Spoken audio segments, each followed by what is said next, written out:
और यूक्रेन की राजधानी कीव पर रॉकेट से हमले की बड़ी खबर के बाद कीव के मेयर ने एक बड़ा दावा किया। हमले के बाद कीव में 70% इलाके बिना बिजली के रह रहे हैं और इन इलाकों में पानी की सप्लाई ठप पड़ी हुई है, यानी कि उसकी आपूर्ति नहीं हो पा रही है।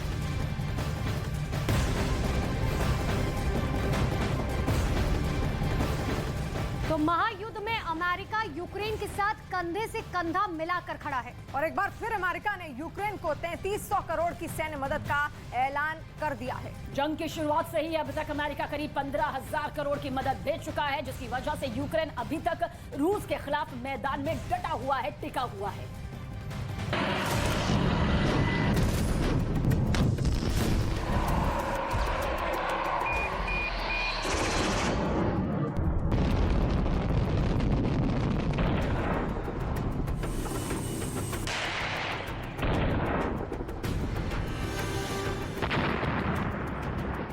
यूक्रेन की जमीन पर रूस के मिसाइल कहर बनकर टूट रहे हैं। एक के बाद एक हमले से यूक्रेन के लोगों में डर का माहौल है।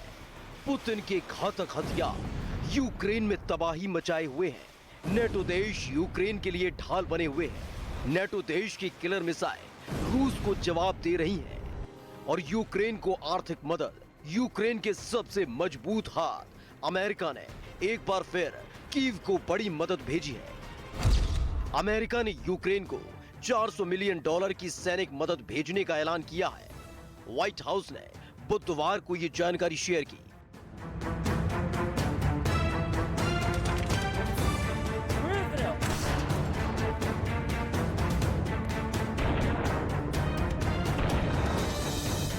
जंग की शुरुआत से नेटो देश यूक्रेन को सैन्य और आर्थिक मदद भेज रहे हैं, जिसके दम पर ज़ेलेंस्की की सेना महायुद्ध में फ्रंट फुट पर खेल रही है।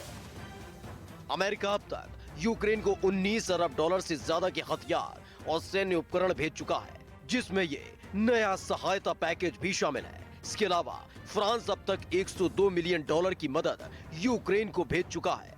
ब्रिटेन ने हाल ही में यूक्रेन के लिए 50 मिलियन पाउंड की राहत पैकेज का ऐलान किया। कनाडा ने यूक्रेन को $394 मिलियन का कर्ज दिया है, जबकि जर्मनी ने 1000 एंटी टैंक हथियार और कई मिसाइल यूक्रेन भिजवाई। तो फिनलैंड से यूक्रेन के लिए 2500 असॉल्ट राइफल, 1.5 लाख बुलेट, करीब 1500 एंटी टैंक हथियार और 70,000 फूड पैकेट्स भेजने की बात कही गई है। वहीं जापान $100 मिलियन की मदद भेज चुका है।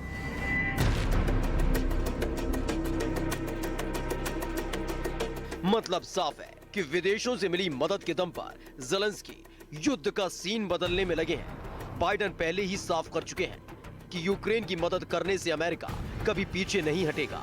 पिछले महीने ही अमेरिका ने यूक्रेन को 2 नेसेम्स एंटी मिसाइल सिस्टम भेजे हैं। नेसेम्स एक मल्टी लेयर ढाल की तरह छोटी दूरी का surface to air anti missile system है। मिसाइल सिस्टम का रेडार टारगेट को 120 किलोमीटर दूर से ही पकड़ लेता है।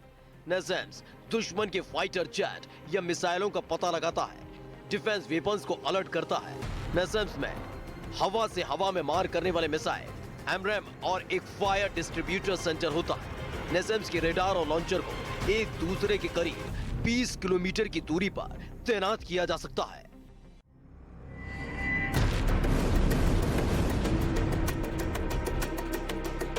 रूस यूक्रेन जंग अब भी जारी है। रूस ने यूक्रेन को तबाह करने की कसम खा रखी है, तो वह अमेरिका भी यूक्रेन की मदद करने से पीछे नहीं हट रहा है।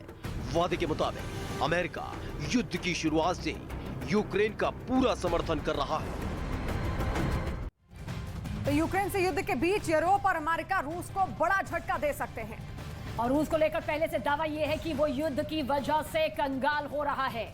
अब एक रिपोर्ट ये भी सामने आ रही है कि रूस के तेल की कीमत अमेरिका और यूरोप के देश ही तय करेंगे। और अगर ऐसा हुआ तो रूस की अर्थव्यवस्था के लिए बड़ा झटका होगा, क्योंकि रूस की आय का बड़ा हिस्सा तेल के निर्यात से आता है। बताया जा रहा है कि G7 और यूरोपियन यूनियन के देश रूस के क्रूड ऑयल की फिक्स कीमत को 5 दिसंबर से लागू भी कर सकते हैं। और एक बार कीमत तय हो गई तो 3 या 6 महीने के लिए ये पूरी तरीके से मान्य रहेगी। और अगर यूरोप और अमेरिका रूस के तेल की कीमत तय करने लगे तो रूस से टकराव और ज्यादा बढ़ जाएंगे। और अब